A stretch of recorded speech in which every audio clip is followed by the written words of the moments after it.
Hello everyone, welcome to Vidyarthee Education. If you are gearing up for exams and need a quick rundown of the current affairs, you are in the right place. So we are here to give you the most important news without all the extra fluff. By the way, we just launched our monthly segment along with this weekly one. So both are designed to give you what you need without overload. You can find links to both in the description, so be sure to check them out. Alright, let's jump in and get started. So in this video, we'll be learning about the GLOFs, that is Glacial Lake Outburst Floods. Okay, now why it is in news? The government of Uttarakhand has responded to growing concerns about the Glacial Lake Outburst Floods, okay, by establishing two expert teams. Okay, now these teams are tasked with evaluating the risks posed by 5 glacial lakes. Okay, 5 glacial lakes. Now that have the potential to cause significant damages if they were to suddenly release the water. Now this move underscores the urgency of addressing the looming threat of GLOFs in this region. Okay, let's understand what are GLOFs. Now GLOFs occur when a glacial lake abruptly releases large volume of water. Okay, now this can result in catastrophic flood downstream and often with devastating impacts on infrastructure, communities and ecosystems. Now these outbursts can be triggered by several factors.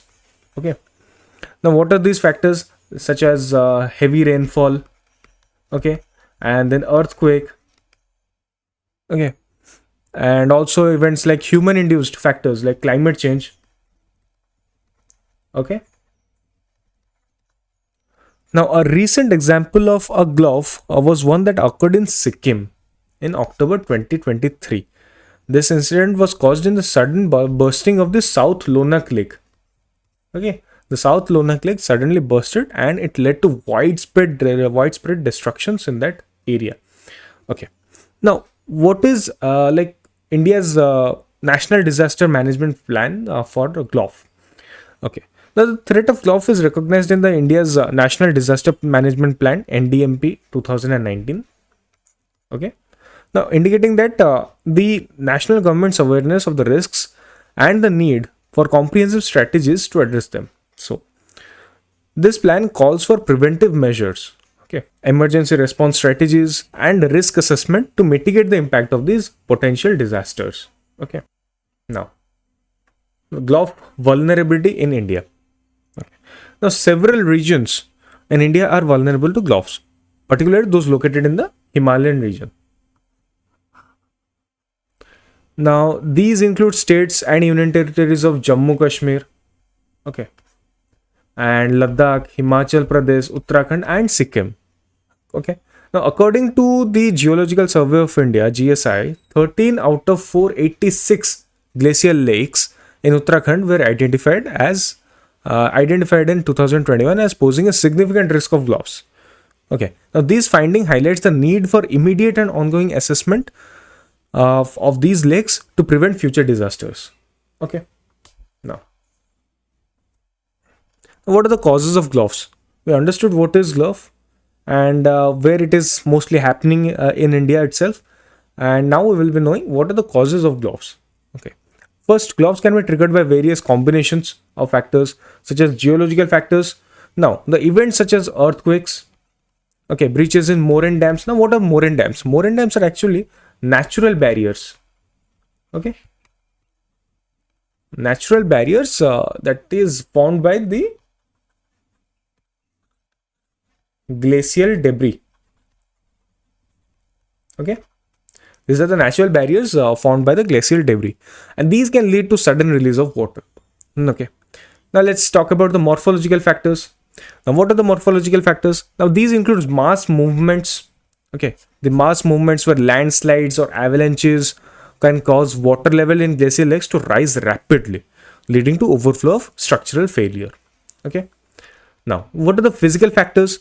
The physical factors such as heavy rainfall, okay, snow melt or cryocism. Now what is cryocism? Cryocism is the seismic activity within the glaciers. Okay, now seismic activity within the glaciers, these are known as cryocism, and these can contribute to sudden bursting of the glacial lakes. Now what are the anthropogenic factors? Basically the human induced climate change and the global warming. These are increasingly causing glaciers to melt at a faster rate. Now these are creating glacial lakes more glacial lakes and increasing the pressure on the existing structures. Okay, so climate change, global warming. Okay, now let's talk about the strategies for GLOF risk management. What are the strategies that are being implemented or they're planning to implement? Now, to manage the risk of GLOFs, several strategies are being implemented. Okay, now the first is hazard zonation and mapping. Now, what is this? Now, this involves identifying and mapping high risk areas. Okay, the high risk areas of GLOFs, allowing for better planning and preparedness. Now, what is the remote sensing and GIS technology? The remote sensing and GIS technology, these are advanced technologies, okay, that are being used to monitor the glacial lakes, providing real-time data on their condition, okay, and detecting signs of instability. If they're giving signs of instability, then we can take precautionary measures. Okay, now what are the regulations that have been taken? The governments are imposing stricter regulations that we know on construction and development in zones prone to GLOFs, now helping to minimize the risk to human life and property. Okay, so now these strategies, through these strategies, Uttarakhand and other Himalayan regions aim to mitigate the risks posed by GLOFs and to ensure the safety of their communities and infrastructure. So this was a short video on what GLOFs are. Okay, we were using the PDF of our weekly magazine. The links are provided there, and also we'll be releasing our monthly magazine. So make sure you check it out on our website. All the links are in the description. So we'll meet you in the next video. Till then, keep learning and stay curious.